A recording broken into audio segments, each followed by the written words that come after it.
And we are live. Sbtalksports and Sean Webb, real takes over fake debates.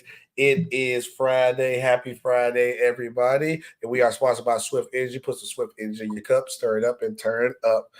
Use code RTOFD to get 20% off your order. Sean, what's going on, brother? How you feeling today, man? Feeling good, SB, man. Happy Friday to you. Happy Friday to everyone out there. Thank you for joining us. Thank you for joining us. And if you guys are watching, please make sure you guys like, make sure you guys share, make sure you guys subscribe. And also, if you guys are watching on the TikTok live, hit this button right here. Hit it. Get us to 1K likes. Like of the video. We appreciate your views. And make sure you guys follow us on there. Let's salute to the chat. Tiffany's in the building. What's up, Tiff? Salute to the chat. He said, hey, where's my rent check? I got you. Say less. I got you. I got you during the show. I got to pull up the YouTube chat. But make sure you guys like. Let's get right to it, Sean. We got a lot of things to talk about. We're going to go straight to the NBA. We got NBA, NFL, because we're getting close to that time of the year. And also, we got some WNBA, too. But we're going to go ahead and start it off right with the NBA. NBA Commissioner Adam Silver defends the new CBA, claiming it put all 30 teams in position to compete. Do you agree or disagree with that, Sean? No, I absolutely agree with it. This is what the NBA has always wanted across the board, is just more parity. It shouldn't just be two teams every year that have a chance to win, and to just because they spend a lot of money. So this is what the NBA has wanted for the longest time, SB. For those of y'all who are out there wondering, why didn't my team make these major moves? And that, and we the so-and-so, there's a specific fan base that always likes to think they're supposed to get everybody. The Lakers. So if you're wondering why that was the case, this is what the new CBA was intended to do. We've been talking about this for years, for the last couple of years, that this was coming. And, and if you were paying attention and not just focused on, the fake basketball discourse or the fake GOAT talk or, blah, blah, blah. Which is crazy. Because we're like, man, we gotta let the GOAT talk go. We gotta get to point talking about basketball. But for me, with the new CBA, only thing that's my concern, I like that every team needs to compete, but I feel like it's a possibility that it might ruin dynasties, though, because dynasties are like legendary. It's like the thing, because people don't go back and talk about like that one, besides everybody in Boston, that one ring they won in Boston, but people will talk about the run that Kobe had run into, even with the Heat. They did their run with Bron. They talk about them, or we talk about the early Shaq Lakers. We talk about the Spurs. We also talk about Jordan. We talk about Magic. We talk about Bird. And I think like that's the only thing that's my concern about. Like you're trying to they caring about parity a little too much, because I don't want the dynasties to be destroyed. Is that a possibility? If I'm wrong for being concerned about that, we might not get a dynasty no more. I think what you're not going to see, SB, is the quote unquote the player movement force dynasty. Meaning you're not going to see, these guys get together and say, hey, I want to go here, or this max player, on this contract that says, hey, send me here and send me to this team that already has 2 max level stars and it's already floating with the aprons. You're just not going to see that. So I think this is really, what the NBA wanted. And I will say this, SB, as well. I think the new CBA is good. I don't think it's great. And what I mean by that is I wish they had put a provision in the CBA that made it a lot easier for teams to draft, develop, pay guys their market value, but not necessarily have to take the same tax hit if they brought in someone in free agency or via trade. Right. So if you're a team that drafts, develops, and you're nearing that place, and again, we've talked about, the test is going to be, probably a little more soon is Boston after next season, but Oklahoma City in a couple years when it's time for them to load up and pay check. But hold on, wait. Did they kind of do that with the bird right though? Right? Did the bird rights kind of help with it? Do you feel like they should another protection with it? So with the bird right, all the bird rights are SB is it allows a team when a player has been on that team more than 3 seasons to spend a certain percentage of the cap to pay that player. Okay. Right. Particularly if they hit certain, and I'm just going to use for example, say you hit all NBA. Or you win an MVP, or you win DPOY, you're eligible for certain max escalators in your deal. That's what that does. But having that player's bird rights allows you to re-sign to it and exceed the cap to do that. The NBA is not hard capping teams, so like the NHL and NFL have a hard salary cap. Yes, the NBA does not have a hard salary cap. But what these aprons basically do is say, hey, listen. If you're spending at this level, first apron, second apron, you're going to be very, very restricted in terms of a lot of the moves that you can make. So if you're a second apron team, and there are a couple out there right now, you basically are really you don't have a lot of flexibility with your roster. That's the bottom line. So but I'm glad that you brought up like the second apron thing, because you were saying like how the NFL and NHL is kind of like really sturdy on the cap and hard and punishes teams like that. But the NBA is adding the second apron now, and like you said, it's a couple teams is it, but a lot of people is not really talking about it. How dangerous is the second apron though? Okay, so I just want to explain. So you have your salary cap, and then you have your tax level. So the salary cap is say 141 million. The tax level kicks in at about 171 million. So basically it allows a team that wants to continue to spend on their roster. And most of these teams do, for the most part, spend over the salary cap. Most of them do. When you get to the tax level, that's when it gets very interesting, because the tax level, between the tax level and the first apron, is only about $7 million. Right. Okay. So if you're a first apron team, once you're a first apron team, you can no longer sign bought out players who made more than a non-taxpayer mid-level exception.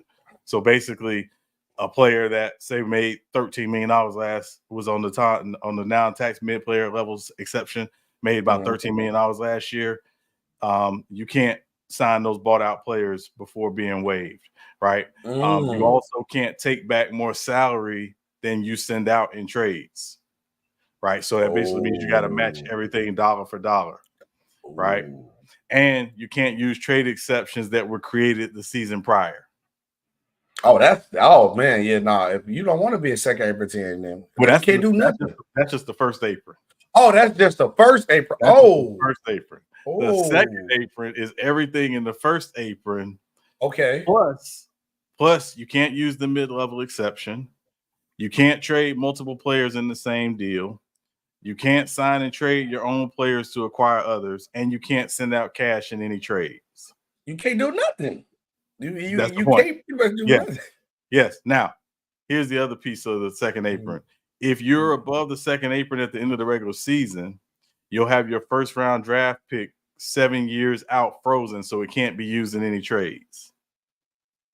The only way to unfreeze it would be to duck into that second apron in at least 3 of the next 4 years. So I know it seems like a lot, but what it is you have to really, and again, this is what I want people to understand. So if you're looking at like why my teams didn't make these moves and this is why these teams don't want to be locked in and how they're going to have roster flexibility. They don't want to be locked in that way. That's okay. Listen to all this. Who you told me it's a couple teams in the second apron right now. Yes. Who are those teams? So Phoenix is, Milwaukee is, I believe Boston is. You would ask me that. I know it's only like 3 or 4 teams. It's not every team's in the second apron right now. Okay. Yeah, not every team's in the second apron, but I do know it's a few teams that are in that second apron. The crazy part about it is this, right? You name this. Let's leave it on this. Let's act like these are the only 3 teams in the second apron. And if you guys know in the TikTok chat, Kick chat, Instagram chat, not Instagram, I'm sorry, the YouTube chat, let us know. Make sure y'all hit that like button and share the video. But yes, okay, looking at that, and after everything that Sean just said about the second apron, right? It's only one team that can really truly compete for a championship. Phoenix got out in the first round. Boston just won a championship, and Milwaukee just got put out. And they need to make moves to improve their team. But you in the second apron, you can't really do nothing. So if your team is not truly right there on the championship, and I get why the Celtics did it. They locked in 5 players. They got a 5. Only person they're gonna really have to worry about is like Porzingis, and hopefully you could replace Porzingis, but I doubt it, like you said, with the second apron. But I still think Drew, well, it depends on Al Horford retired, but Drew, Tatum, Derek White, and Jaylen Brown is a tough team to beat and still compete. But you got a team like Phoenix in the second apron with Bill, KD, and Booker with nobody else around them. They just got put out the first round. Then you look at the Milwaukee Bucks, who clearly need perimeter defense and more defenders. Maybe a guy like no funny stuff, a Drew Holiday, which they had already, and Chris Middleton, who's just got surgery and probably not going to the season 100%. That's not a good look. So if you was a team, if you're not 100%, so if you feel like, okay, let's do Milwaukee, for example, because Milwaukee, right. Phoenix, they got a lot of problems. We in the second apron. What else can I do to maybe get a defender there or add any pieces with my team with me being second, or I'm just stuck with the roster that I got? So you can make trades. It's just you just can't take. So for example, like you can't take more money. So let's say you're sending out $7 million in a trade. That's the most you can bring back in a trade. You can no longer take on more money in a trade. It used to be you could take 115% or 15% higher than that salary back. You can't do that anymore. The Timberwolves are also currently projected to be second apron, but they may be making some moves to get from under that before the end of the season. So there are 4 teams right now currently projected as second apron teams. Okay, so that's my second question. I'll go ask you. I'm a team in the second apron. You can pick anyone. Explain how can I get out? You can pick whatever team you want to, besides Boston because they're competing. But any other team, you want to do Milwaukee or you want to do Phoenix, how do I get out the second apron? What is the smartest thing for them to do? So the smartest thing for you to do is, if depending on where you are in the second apron, because the second apron is 188 million, so just right up under 189 million dollars. So it depends on how much above the second apron you are. Right. So if you're just barely above the second apron, you can make a small move to get from under the second apron. But let's say your projected salary is $220 million, but the second apron is 188 million. It's going to be hard to make a move to get out of the second apron without trading one of your big time players. And also, again, you have to take something back. And again, how many teams out there can absorb $40 million or $45 million, depending on that play where that player's salary is. So it's first of all, Sean, hold on, not to cut you off, Sean. Mm-hmm. Shout out Michael Brown for sharing the TikTok. He said he asked you, can you do Phoenix? Can you get Phoenix out there? If you was running Phoenix, can you get Phoenix out the second? What would you do? Oh man. So I mean, to be very real, Phoenix not getting out of Second Apron. Matt Ishbia said they're going to spend whatever it takes to make this core work. But they have 3 big salary guys. Obviously, we know Bill, Durant, Booker. All right. Let's just take Booker off the table. Booker's not going anywhere, right? Not going anywhere. All right. The key, the guy to watch is Kevin Durant. If they get to the point where saying, hey, they are not a roster competing for a championship, that would be the person they'd more likely move. So if you're one of those teams, say in the first apron, or you're one of those teams that's just right in that tax level and you're a competitive roster, you may say, hey, there's a Kevin Durant trade for us to make. That's where, Phoenix can potentially make a move. But Matt Ishbia, their owner, has basically said we're going to spend to win. And, he's a fairly new owner. He's not paid what these other teams have paid in luxury tax yet, but eventually he might get to the point where like, okay, yeah, enough's enough. He can't do it. And Bradley Beal is not getting traded. Okay, Bradley Beal has a no trade clause, not going anywhere. So, he's not going anywhere. So if you're Phoenix, your roster pretty much is what it is. You can make little small moves, but it's very, very limited. Michael, I'm gonna read the TikTok because I can't pull the TikTok one straight. Michael O'Brien said, I honestly say the only way is to try to get KD out of here. The window was closed. If you ask me, he has the most value at the moment. And Bill had, like Sean brought up, Bill has a no trade clause, so you can't trade Bill. No. And then without his help. Without his help, yeah. Junior said the Suns will have to swap KD and get out the second apron. It's pie out the sky. But like you said, the owner said that he doesn't want to get out the second apron. But my point is like, okay, what's the point of being in the second apron if you're not? It's no move available for the Phoenix Suns to be better. It's no move available for the Phoenix Suns to be better at all. It's nothing there's nothing today that the Phoenix Suns can do to take them all the way up top. So what they're selling is, we hope these 3 guys will be healthy. We hope these 3 guys are going to be together and play more games together than they did last season. And if they can do that, and we can do that, then they obviously feel like they are a championship contender. And I'm speaking about how they're evaluating their situation outside looking in, based on how the rest of the league is set up. Yeah, I don't think they're a top 4 team in the West, even if it's fully healthy. But I think they're certainly a playoff team. They were last year. And they believe with the addition of new coach. Why am I having a brain fart? Bucks coach. Bucks old coach. Budenholzer. Yeah, Budenholzer. I never have to talk about him, so I never think about him. But yeah, so Mike, with the addition of Mike Budenholzer, that they feel, confident that, they're going to be better than they were last year than they were under Frank Vogel. So that's what they're selling.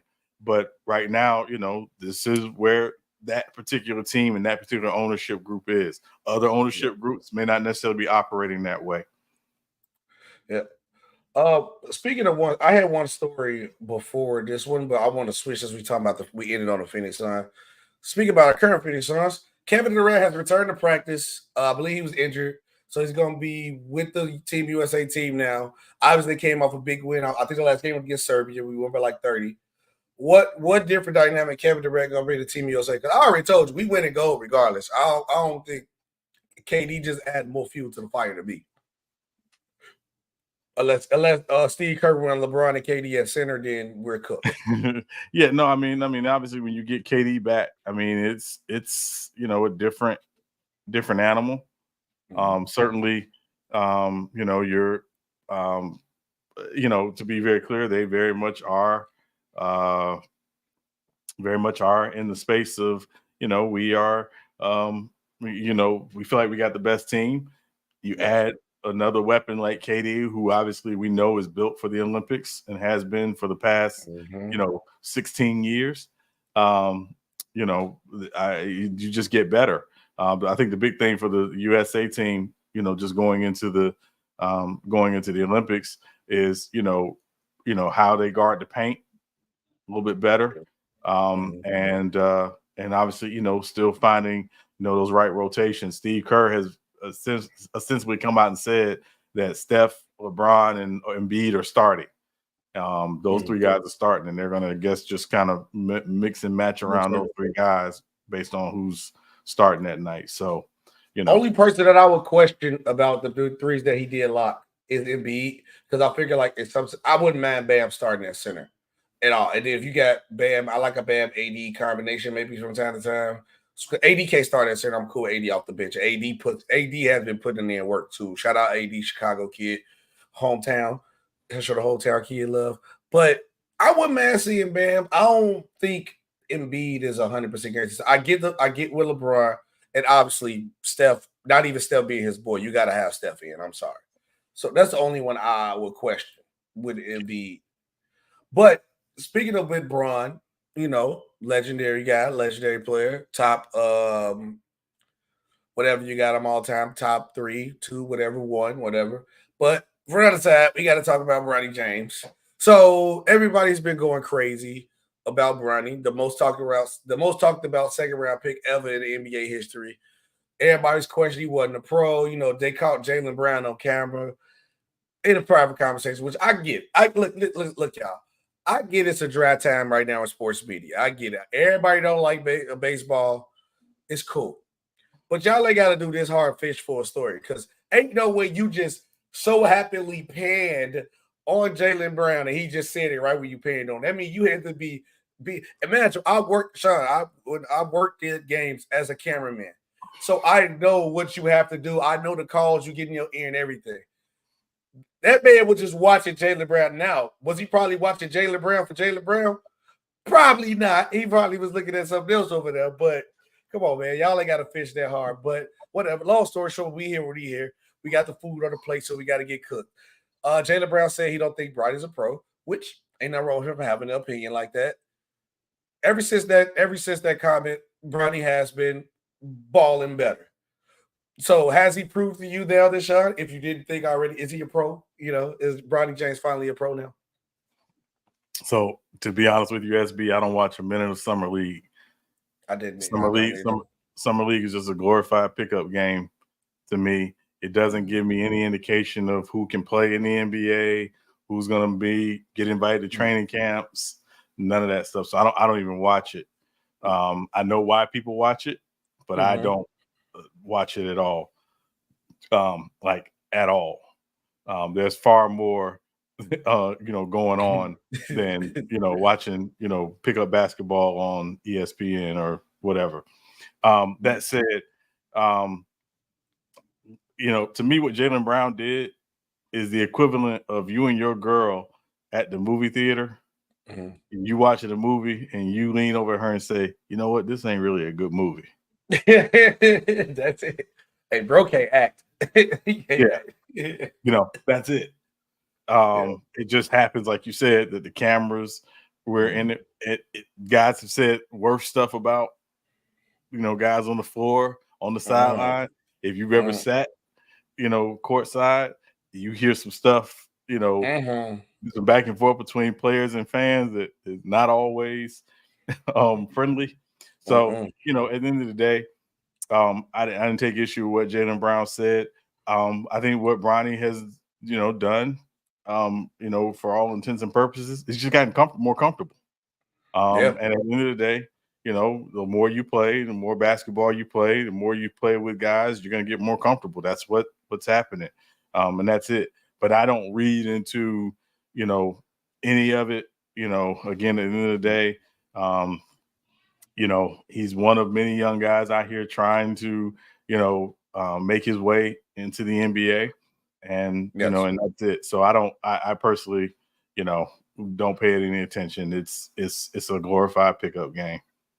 Yeah. Now, and I don't like you said, only time I was really doing like summer league when I was doing the Chicago Bulls live streams, I was like streaming whatever the Bulls did. And then we was like picks that you might want to see play, which I ain't gonna lie, I think the Bulls got to steal of the draft. That'll be a different conversation for there'll be a different conversation for a different day. But I think we did a good job. We're gonna be talking about him a lot. Well, I'm gonna be talking about him a lot because I think the boy can hoop. But no, like you said, I don't think too much of it. I think people look too much in it with Bronny, and I'm like, we gotta let the kid hoop. He's a second round pick.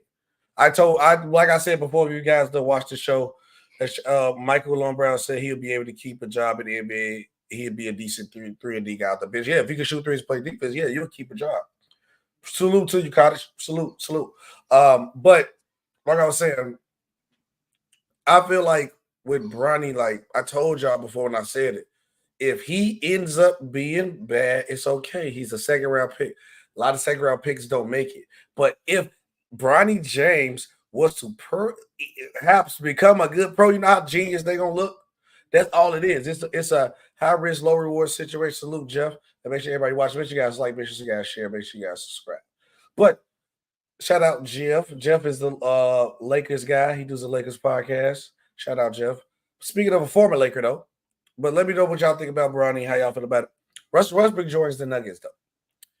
My question is this, and I looked at this. Russell Westbrook has probably played, his teammate list is probably greater than anybody else. The next closest person, I might think maybe Shaquille O'Neal. I'm talking about star player wise. Maybe Shaquille O'Neal, but he got KD, he got LeBron, he got James Harden, bitch James Harden and MVP James Harden, Paul George, Carmelo Anthony, Jokic. I feel like I'm missing somebody else. AD. So, like, Russ been around for a minute. And Russ not a bum. He's a great player, future Hall of Famer. But is the Nuggets, is this going to be a good situation for Russ? Because the only thing I'm concerned is, what everybody do with Russ. And I'm a Russ fan. Derrick Rose is my favorite player. Right behind Derrick Rose is Russell Westbrook. So I love it. I'm not saying this is no ill intent because I love Westbrook. But can Russell Westbrook actually come in a situation and fit in off the bench? Because I'm worried about the shooting, consistent shooting. I think he can pick up the pace off the bench. Going to be great. So here's the thing, SB, for me. I think Russell Westbrook has proven in the last two places he's been that he is more than willing to come off the bench and play a role. He wants to win at this point. I know people will criticize, and when you look at the totality of his career and the way that he's played, the one thing you never question with Russell Westbrook is effort. Oh, he's gonna play hard every game. He's gonna play hard every single game. The style with which he does it at times can be, frustrating depending on, if you're, rooting for him. But you never ever question the dude's effort. He comes to play. And if you look at Denver, obviously Denver lost KCP. Let's get this out of the way right now. Russell Westbrook is not a KCP replacement. No, he is not. What he is coming in to do, I believe fully, is to boost their bench because their bench was missing, was MIA essentially a great deal of the season last year. Now they had some moments, but compared it to the year before with Bruce Brown and with Jeff That's Green, why I think Russ can be Bruce Brown. I think he can do the Bruce Brown role. I think he could play that role, but I also see instances where he will share the backcourt with Jamal Murray. He will allow Murray at times to play off the ball some if they share the backcourt. Does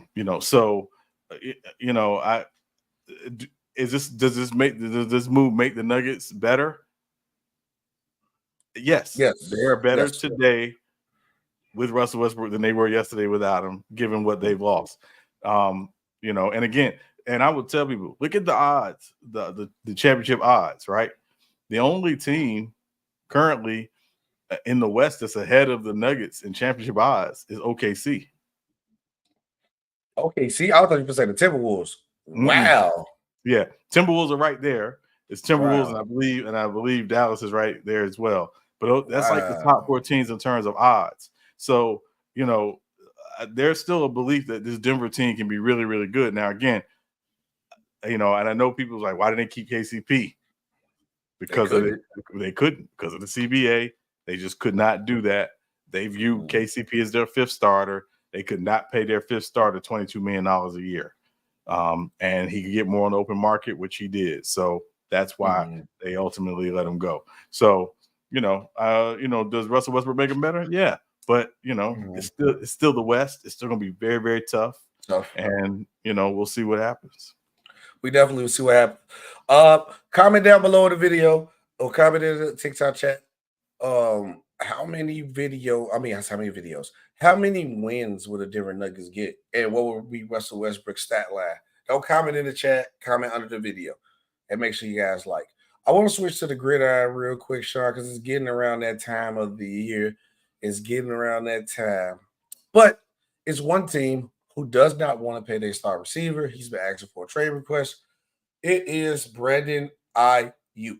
So my question is this. I'm going to just keep it straight and simple to the point. Will the 49ers trade Brandon Aiyuk and get what he wants? Y'all don't want to pay the man, so trade the man. Will the 49ers trade him? Will they trade him? I don't believe they're going to trade him. I don't believe they're going to trade him. They had opportunities to trade him before the draft.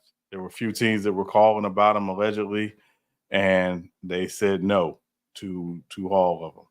They do not want to trade him. They understand his value, but here's the catch. He wants to get paid. He wants to get paid at the receiver market level that he deserves to be paid. And I know a lot of people will look at the 49ers and say, well, based on how they use receivers, he should be paid. If you watch film of Brandon Aiyuk, he takes on the other team's number one corner.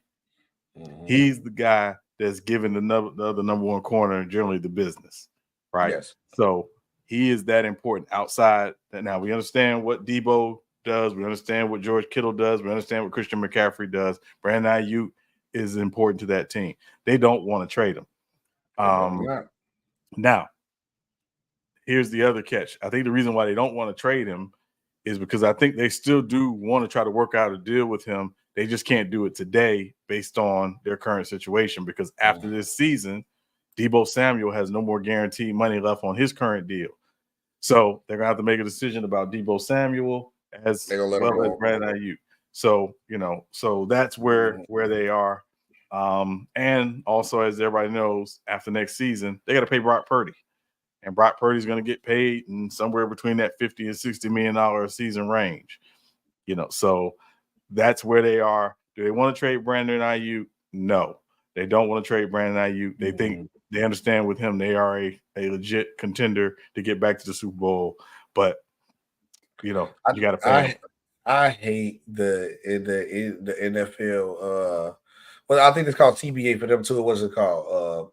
It's CBA. CBA. I hate that CBA so bad because things like this happen where you got a guy. And did you see I think it was Hard Knocks with the Detroit Lions. I mean, not Detroit Lions, the New York Giants. And they was dealing with how they lost Saquon and how they was dealing with it. And they were so salty when he went. It's also because they got in that problem because how the NFL CBA set up, you don't get paid off production, you get paid off position. Your market value going to be off the position. So you got a guy like Daniel Jones who just crucified the roster completely destroyed the New York Giants roster. He's not worth nothing. Be straightforward. You lost Xavier McKinney and you lost Saquon Barkley. In the office, y'all saying Saquon Barkley is our most popular player. Saquon Barkley is our difference maker. And then you didn't want to pay him. And then dude goes, I'm having a nightmare sleeping that night if Saquon goes to the Eagles, which he did. And the 49ers, you're going to have the same thing that's going to happen because Aiyuk going to go somewhere where you don't want to see him. And I feel like if the NFL CBA was how it was supposed to be and paid off production, they would be able to keep Aiyuk and pay Brock Purdy a decent amount of money, not too much. Like Daniel Jones shouldn't be getting those $60 million a year. I don't care. I think it's like around like 60 around there. No way, Jose. But that's the problem that I have. But that's the only thing that irritates about the situation. You see good players not getting paid because people getting paid off their position. But also, let's look into what's the best destination for Brandon Aiyuk. I would love him to go to the Chargers, but we got money problems too. So we done lost a couple receivers. So best destination. I also heard they was talking about trying to trade Devontae Adams for Brandon Aiyuk, but I was like, I don't know how that works. If you gonna want to pay him now, I mean, how you gonna take Devontae Adams' money? But for me, I say the best destination and realistically for him to go where he can get paid is maybe the Commanders, where he could go with his boy at. I think the Commanders will be a good situation for him to go. I'm thinking the team with money. Now, if you're just talking about like where would he go and kill that, he go to the Chiefs, the Chargers, anywhere they got a quarterback, they need a receiver, honestly. But realistically speaking, I think the Commanders might be the best destination. What you think? Yeah, I think anywhere he goes, he's gonna kill because he's just that talented. He's that good, yeah. Yeah. So for him to get paid, I agree with you on the Commanders, SB. I think and again, I know he's got a great relationship with Jaden Daniels. So, they would make sense. And obviously, when you have a quarterback on a rookie deal, it's a lot easier to pay, multiple receivers, a great deal of money because obviously they have Scary Terry, under contract as well. So, yeah, I think the Commanders, another team where he can get paid as well would be New England. They have a young quarterback with Drake May, obviously, who's their future, not present, because we know they're probably going to start Jacoby Brissett. The Patriots for him to get paid, because again, he understands, his ability to earn this amount of money doing this is finite. He will not be able to do this forever. So it makes sense for him to go somewhere to get paid. So I would say Commanders and Patriots be the two teams where he could certainly get paid. Go to the Patriots. Your numbers ain't gonna look the same.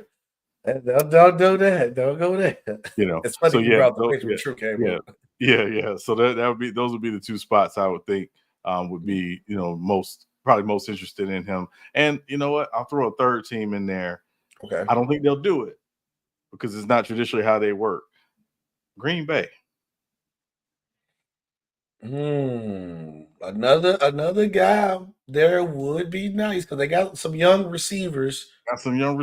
But you need that one guy. They really haven't replaced Devontae Adams since he left. They kind of done it by committee. They really don't have. I don't know if they have a real number one. I know a lot of people are still, high on some of their young guys. Jaden Reed, obviously, is there. Shout out Bird. Yeah. So, and some other young guys. So, but Green Bay could be interesting. Now, again, I don't think the Niners are going to trade him to Green Bay because they got to see Green Bay potentially. So, but yeah, that would be a third team I would say could be real interesting for Brandon Aiyuk. But wherever he goes, he's going to ball out. We know that. Yeah, he's going to ball out. And Brandon Aiyuk. Make sure y'all comment down below in the video. What was the best destination for Brandon Aiyuk? Speaking of NFC teams, I just put this story in here because it makes my day to see the Cowboys suffer. It does. It's just so much. Cowboys Vice President Stephen Jones said it's challenging to keep every star player, Sean. How does that make you feel? What are your comments on this? I laughed. I mean, it's when it's time to pay the piper, it's time to pay the piper. And again, the Cowboys, when you draft guys and you got guys on inexpensive deals or cheap deals, if you want to retain them, you have to pay them, and you have to pay them at market or above market value. That is the nature of the beast. They knew this. They chose to kick the can on CeeDee Lamb. They could have paid CeeDee Lamb after last season. They chose to kick the can on it, which is, again, their prerogative. They chose not to get Dak extended yet this offseason. Perhaps they will. Don't know. And if you're a Cowboys fan, first of all, okay. Secondly, if you want to blame somebody, look at the top of the mountain. This is all on Jerry Jones, y'all. Yeah. This is all on Jerry Jones. What about all that big baller Jerry World stuff, man? Be big baller. Pay that check, big Jerry. Come on. What happened to Jerry World? We come to see the stars. We come see the stars. The stars on the helmet, the star players. But you don't want to pay those stars. Come on, Jerry. Come on now. I know the Chargers would be great, but we don't got no money, bro. If he go to the Chargers and we find a way to wiggle him, okay, we ain't going down. But it ain't gonna happen. So for me, it's just funny to me. Jerry want everything to happen this way, but you got to, like you said, you got to pay the piper. And you always push these Cowboys players, get them to become stars, and don't want to pay them. It don't work like that. So, Jerry, you can't have both. What is it going to be? Is you finna be this cheap team and just build up and be a dull team? But you can't do that, Jerry. You can't wake up and look in the mirror and say, I can't have stars not on my field. So pay him. Go ahead and pay him. Go ahead and overpay Dak. Go ahead and pay CD. Go ahead and pay Michael Parsons. But also, too, there's another thing why I said I hate NFL CBA, because they was cool with getting this non-guaranteed money, and we going to lowball the running backs because they position out of value. So y'all made it a positional thing. So now guess what? You got to overpay Dak, because Dak should get paid. I want everybody to get paid. But Dak ain't worth no top 5 quarterback money. But now, since y'all done made Dak a superstar and his numbers there get better, now you got to pay him, because now you're just going to let Dak walk. But also now you got CD Lamb, top receiver, made him a star, very popular. Put that 88 on him. 88 means a lot. Dang, you're not going to pay 88? Michael Parsons came out the blue, very popular. Edge rusters, one of the best. You go, that's another star. Jerry, you got to pay your stars, man. Let me know what y'all think about that, though, in the chat. On to the next one. Tiffany's going to like this story. Baltimore Ravens signed 2-time Pro Bowler safety Eddie Jackson. Long story short for me, but this is a good move. I think this is a good place for Eddie to go. Very good veteran, can help the guys out. He don't need to be on the field a lot. I think he kind of got exposed last year to the Chicago Bears. He was a little too old. I think the Bears should let him go like 2 years ago. But now, if you could get him in a role where he's in and out the lineup and don't have to play every down, this is steal. I mean, this is a nice move. But if you got him playing every down, it's not going to be well. What about you? What you think about this move? Yeah, I mean, they're likely employ some 3 safety looks. Obviously, the way they want to use Kyle Hamilton, kind of as a rover, because he's so dynamic. We know this. So they obviously have him and Marcus Williams and now Eddie Jackson. So it just allows the Ravens defense to be more versatile on the back end, of course. Because again, particularly how they want to move Kyle Hamilton around and line him up in different spots defensively as well. So Hamilton, a dog. It's the typical Ravens move, right? They always make smart, free agent moves. Typical Ravens move. Not surprising, and again, he's got a chance to win there. So that's a good move for him. Yeah. Now, I did not know we was doing this, but it looked like we're gonna have an Olympic flag football. And Peyton Manning, the big head Peyton Manning, said he wants to coach the USA flag football team. Now, it's cool that Peyton Manning coach. I think that's a great look, great choice. He's a legend. My real question is, I feel like football is like basketball for us. This is like our sport, our thing. Does anybody truly have a chance? If you want to talk about why Peyton Manning coaching, that's cool. But my real question is, does anybody have a chance in real life against us if we do a football in the Olympics? I mean, there's other countries that play football and have football, but obviously, SB, we know if we send the best of the best, should not win, but, they should not beat the U.S. in flag football in 2028. But, we got to see. It's a new sport, obviously, and it should be interesting to see how, these other countries train for it. Are they going to have guys and women training year-round to play, or is it, going to be, hey, we want our, best of our professional players to go play. So, it's such a new sport, hard to tell. But, yeah, obviously you feel like, football is an American sport, flag football is an extension of that. So you feel like, yeah, it should be able to, should be able to win. But, yeah, I think MC Riley, we talked about it earlier before the show, Japan, they do have a professional football team, professional football league. So, yeah, they could, compete. But, you never know. Once new sports come in, most of these countries, they start, getting people ready to compete. And that's, the nature of it. So we'll see. What if they was to do, well, obviously, because injury purposes, people got to come to the season. But what if they was to actually do full-on tackle, though? Oh, full-on tackle? Oh, no, no chance. No chance. You got Patrick Mahomes at QB. You got Justin Jefferson, Devontae Adams, CD, running back. We got Saquon, Jacobs, line got all the best linemen, but then you go on the defensive side. Well, remember, I mean, it's really 7-on-7. Remember, it's 7-on-7, and you don't know how big the rosters can be, right? Because a lot of times in flag football, you play both ways. So so all that stuff, has to be. No. I'm talking about tackle. I'm saying how line. Oh, you're saying tackle. You're saying tackle. Okay. Because you got Michael Parsons rushing on one side, Nick Bosa rushing on the other side, and then you got to try to throw a coverage like Jalen Ramsey or somebody or Cal Hamilton. Man, every score will be 80-0 every game. Everybody gonna get a chance to play. It's not gonna be no chance. I don't care who they got out there. They gonna have no chance. But also, one more thing for NFL. NFL camp talk. Let's talk about NFL camp. For you guys, you got any questions about camp, what's going on in camp, or any concerns about any NFL team, let us know. Comment. We're gonna answer your question. But it got to be non-quarterback related. We already know the quarterback situation where everybody think about quarterbacks. Just to kick it off, Sean, and any questions, drop them in the chat, y'all. For me, is with the Chargers, is Harbaugh coaching. Can we be better defensively? For sure. And can we actually be smart? Like, I don't want to see them go 4th and 12 in our own 20s, which I trust Harbaugh. And then also, can I see Harbaugh bring that leadership straight through and get us on the right track because we have the talent.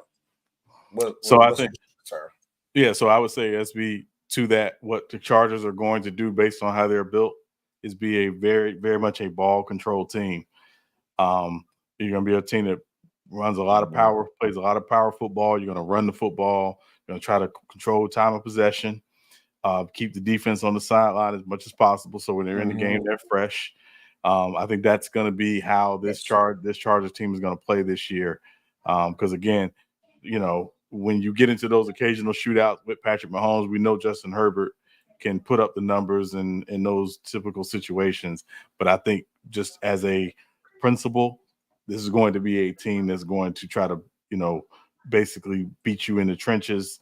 And it's going to start with the run game. So that would be my thing for the Chargers. Is probably going to be a team that's going to be a lot of run the football. Yes. Okay. Then I was looking at like the Lions, right? Is it I want to see if was last season a lucky season is a fluke. So I'm looking at camp like what is they game planning to add more to what they did last year, because you caught a lot of people by surprise. Don't get me wrong, the Lions is a good team. They caught a lot of people by surprise, but it hit a little bit different with people expecting you now to be like, okay, no, we know this a game today. We coming to play. Just like y'all just came from the NFC Championship game, so we gonna come to play. That's what I'm looking at with the Lions. Like, what you gonna do to double down, add on to what y'all did last year when other teams are expecting you now? We know that run game coming now. We know y'all got a hard-nosed defense. We know about St. Brown. So what you gonna do now when teams already got that tape on? It's like I'm looking at the Lions like they're a rookie quarterback, right? When they had your tape on you, they didn't have no tape on you, so you balled out. Now we got the tape on you. We know your schemes. We know your formation. We know y'all game plan. What y'all gonna do to adjust with people ready? They coming to Detroit ready to play. Detroit ain't no just we can go out to the club game no more. Detroit is a game now. So how can Detroit respond? That's what I'm thinking with the Detroit Lions. So I think their response is going to be that all of their young guys are going to come back potentially better, right? You look at Sam Laporta. You look at, obviously, excuse me, Aiden Hutchinson.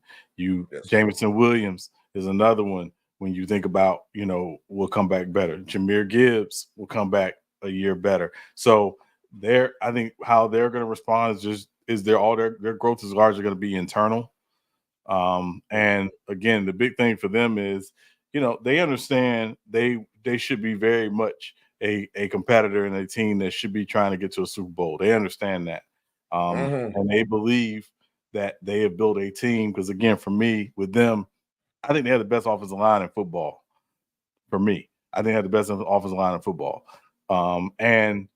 We know their ability to run the football with thunder and lightning. And obviously, Jared Goff, played really, really good football last year. And they're not going to shock anybody this year. So to your point, SB, I think the only thing they got to do is just continue to get better internally.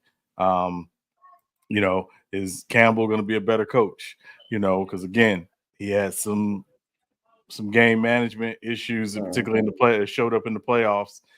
Will he be better? So that's really all their stuff is going to be. Can they get better internally? I'm definitely on that. And then college, I definitely got your rich, my boy. My bad, my boy. I got you. My bad. Yeah, you definitely got your rich. You should be good now. Okay, I'm trying to think. Was the other team that I was concerned about? Non-quarterback related concerns. I don't know. Those really like the two because like with the Bears, it's just them. That's what I'm interested in too. Yeah, no, I think those just the three that I'm really was looking at. Detroit and the Chargers. What about you? What you looking at? Non-quarterback related. So a couple things. I'm looking at Houston, and I'm looking at Stephon Diggs. Stephon Diggs. Are you going to come in and be all right if you're not catching 10 balls for 140 a game? Is he not? Because that's not really your role on this team. And as long as y'all are winning, are you going to be okay with that? It's not that you won't get the ball. It's just obviously I don't think he's not going to be featured in that offense. That team feels like they should I think the team feels like they should win the AFC South without question, but they also feel like they are a team that's competing with Baltimore and with Kansas City as a top tier team in the AFC. So that would be one of my things going into camp. For me with the Stephon Diggs situation, I feel like he got to have a realization of what is really going on and at the point of he is at his career. Now, is Stephon Diggs still a good receiver? 100%. I'm never going to deny that. I'm never going to lie about that. But at the end of the day, if you are going to be a liability to a team, we don't need you. And then, trust me, the NFL has shown, besides maybe a quarterback, they'll get rid of you quick. And it's in NFL. I know we always say sports is a young man's sport, which that is true. Football is the top tier of that. They will replace you in a heartbeat. Like they feel like they can make another Stephon Diggs in a second. With Stephon Diggs just at the top of his game, we just got Jamar Chase, Justin Jefferson. They got a receiver now. What's the receiver who got hurt last year? For the Texans, who was real good. We want Tank Dell. Tank Dell just good. The NFL is the only sport where they don't they're not the NBA. They don't depend on their star names besides the quarterback because they will make a new one. They will make a new one real quick. Hold on, Midtown Breeze said, "What about the Jets?"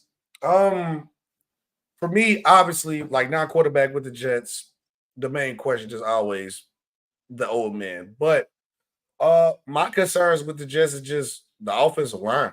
Is they actually going to improve this year? That's my concern. Like, what have they been doing in camp? Even though I know their quarterback is not there, but what they have been doing in camp to protect their asset that they just got because he got hurt the first drive. Can't let that happen again. That's my concern with the Jets, not quarterback related. Sean, what you got? So 2 things for me with the Jets. Number 1, Breece Hall. Is he ready to be the breakout? To be that bell cow back for them for a complete season. That would be the first thing. And then the second thing is Hassan Reddick, who they got from the Eagles in the trade. One of the reasons why the Eagles traded him because he wanted a new contract. He still wants a new contract.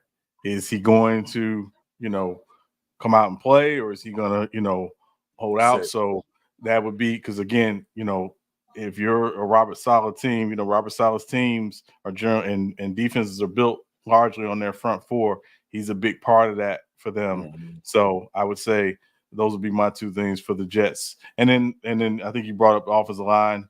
I know they brought in Tyron Smith. They've tried to, really rework that offensive line. But when you have an aging quarterback, you can't have questions about the offensive line. So hopefully, for them, they'll be able to shore up that offensive line. And Tyron Smith, can he stay healthy and play, a good majority of the games, because that's been a big issue for him the last couple of years. He hasn't been healthy. Shout out MC Robinson too. He said, "What about Philly with the offensive line and new offensive coordinator? Who was they? I know they got a new offensive coordinator. I can't remember his name on top of it. Who was their new offensive coordinator? Kellen Clemens. Where's Kelly Clemens from again? He was actually with the Chargers last year. Oh, that.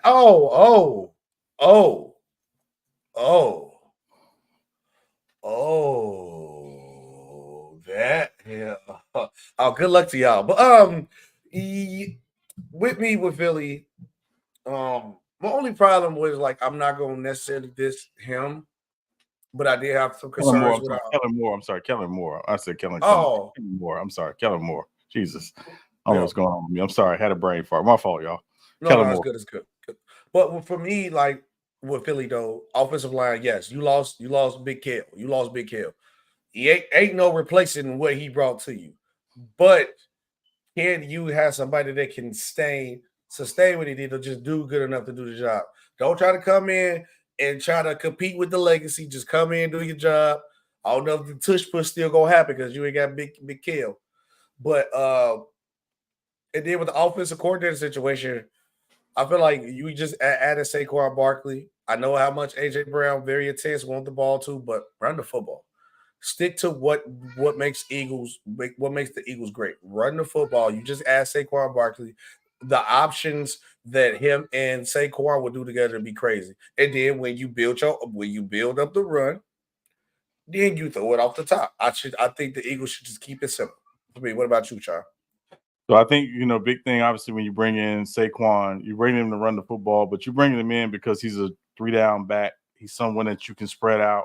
You can obviously get him the ball. When you get him the ball in space, we know how dynamic he is. He should, help make that offense, be a little more balanced. I thought they did a good job, especially early last season, running the football. Big thing for them is, Kellen Moore, they feel, is an upgrade at offensive coordinator. He and Jalen Hurts have to, really get to know each other. They got to understand each other. And, because again, it comes down to, and I know we're not talking quarterbacks, but, how comfortable is Jalen Hurts in this new system? And I think Kellen Moore has proven with Dak Prescott and with Justin Herbert that, he can, help a quarterback be really, really comfortable and put up really, really good numbers. The question is, will that translate to winning? So that's the key for me. And then I'm looking at it like I'm looking at this Wikipedia because I'm like, okay, I remember Kellen Moore. I forgot he actually played too. Yes, he did. Played for the Lions and the Cowboys. Okay, yeah. So yeah, that's what I'm looking with them too. Is anything you concerned with about your Saints that you see from camp or no? What's up with Alvin Kamara? Because he wants a new contract. Well, he wants a new contract. He wants a new deal. And he doesn't have a new deal. And, he left, the mini camp very unhappy. And that he has not gotten a new deal. They have not made progress, as I understand it. So what happens with Alvin Kamara? And, listen, I'm going into this season. Me and a buddy of mine, both Saints fans, we were texting the other night. And he just said, I said, man, I'm going in with very low expectations this season. I have zero expectations of this team. I don't trust Dennis Allen. I've said it before. I'll say it again. The man can't manage a damn Dairy Queen. So goodbye. As soon as he gets gone, goodbye. Derek Carr, can't wait for you to get out of town. Goodbye. Mickey Loomis, I like you, but you can go too. So yeah, so I don't have any expectations of this team, to be honest. Yeah, no, and I ain't mad at you because I don't really got that expectation. I just want with my Chargers too. I just want us to just go straight forward and just have a good season, establish a good coach. Once you have a good coach, get our money, get our pieces, and then go get the Super Bowl. On to the next one. The NBA moves a step closer to finalize a new 11-year media rights deal worth $75 billion, Sean. But I didn't really want to talk about this because the problem that happened in process of that deal, unless you got a comment about the deal. No, I mean it's close. I believe they are giving TNT the right to match either the NBC deal or the Amazon deal. And it looks like if TNT is going to match, they'll match the Amazon deal. So we may still have the NBA on TNT, just in a different package, certainly than they've had previously. So I think that's what they're waiting on right now. But yeah. Yeah, I hope, because I think Chuck said next year his last year. So I'd rather for him to go out with a bang for a whole year, not mid-season losing them, But the real reason why they'll be on TNT next year, 2025 is when this will start. Yeah, okay, yeah. Oh, okay, so that's what we do got last year. Okay, I'm cool with that deal. But the WNBA was in part of that union deal. They was undervalued. Hold on, I gotta pull the article back up because I want to actually read it out exactly. Give me 1 second. WNBA score.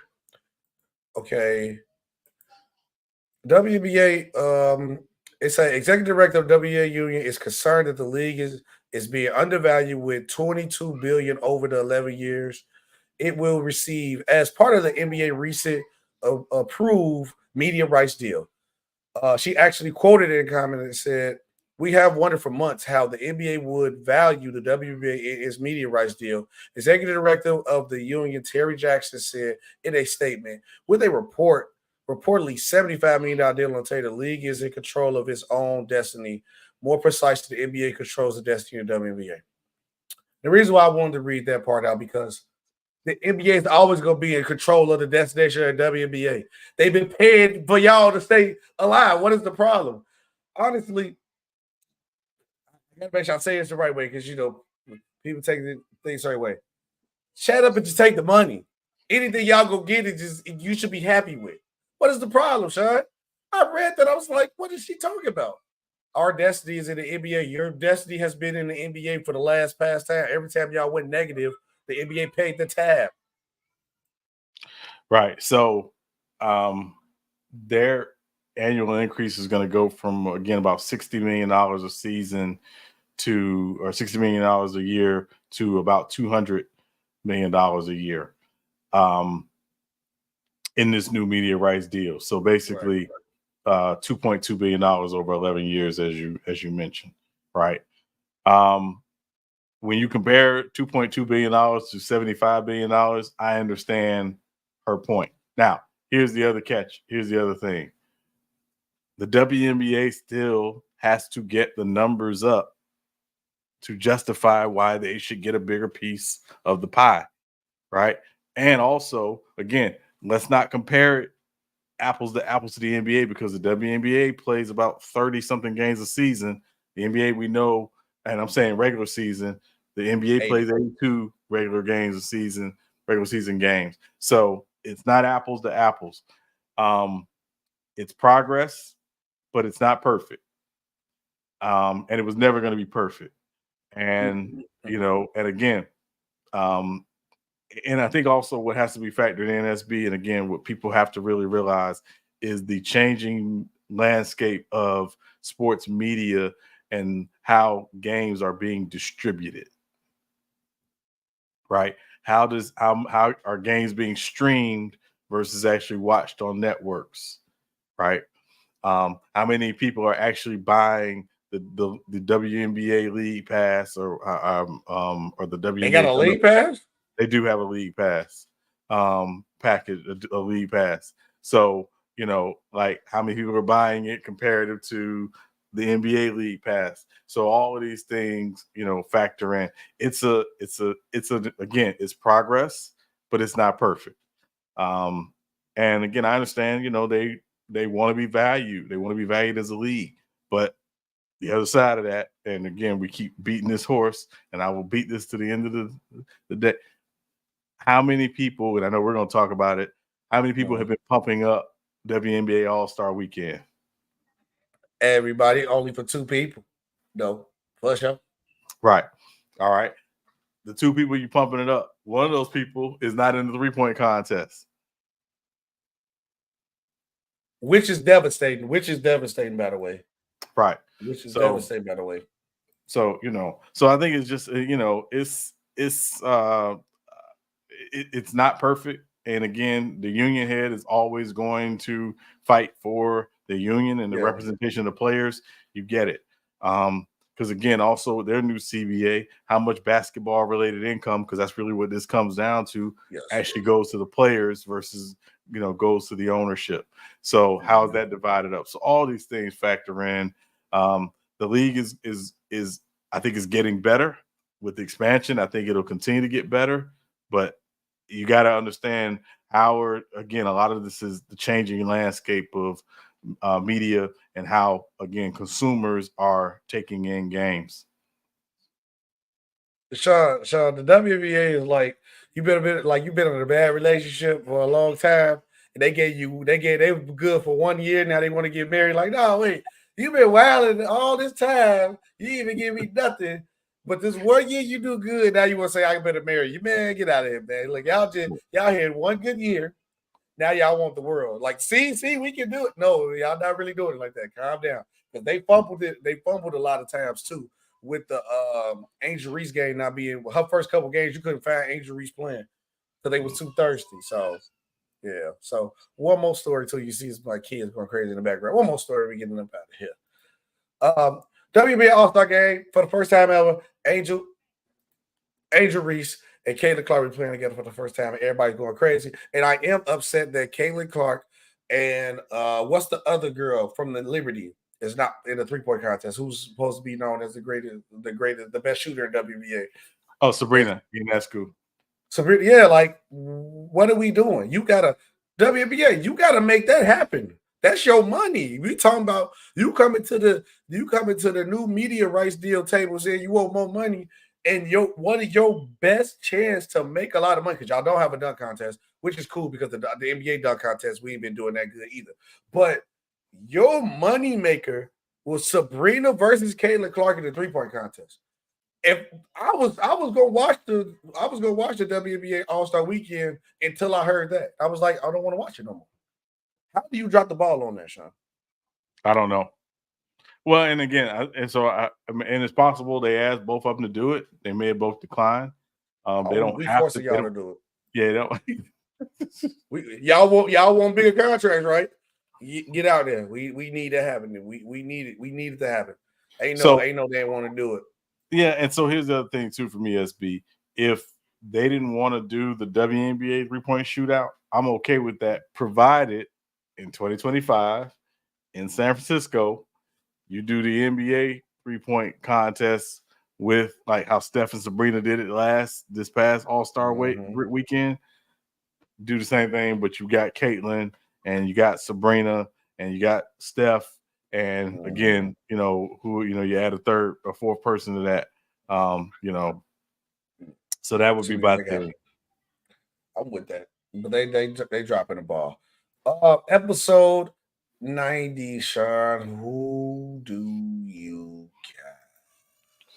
got? 90. Man, honestly, I didn't even think of anybody. I just looked now. I got it's a couple good names on here. It's which is crazy. There's no player in the Hall of Fame that went number 90. As I'm looking. But I'm going to go Julius Peppers. Yeah, that was TJ Watt. Yeah, I was gonna say Peppers, because the Peppers goes in the Hall of Fame. He's going in the Hall of Fame next month. So next month, Peppers be the first 90 in the Hall of Fame. That's what's up. Shout out Julius Peppers. Yeah, another one is JPP, Adama Sue, DeMarcus Lawrence. He said BJ. Shout out BJ Raji. BJ Raji. BJ Raji from the Packers. BJ Raji from the Packers. Yeah. Hey, I only rock with BJ because that interception that he did the dance start getting groovy. That's every time. Yeah. But appreciate you guys watching the show. Thank you guys. Make sure you guys like, make sure you guys share, make sure you guys subscribe. See you guys on Monday. We are out of here.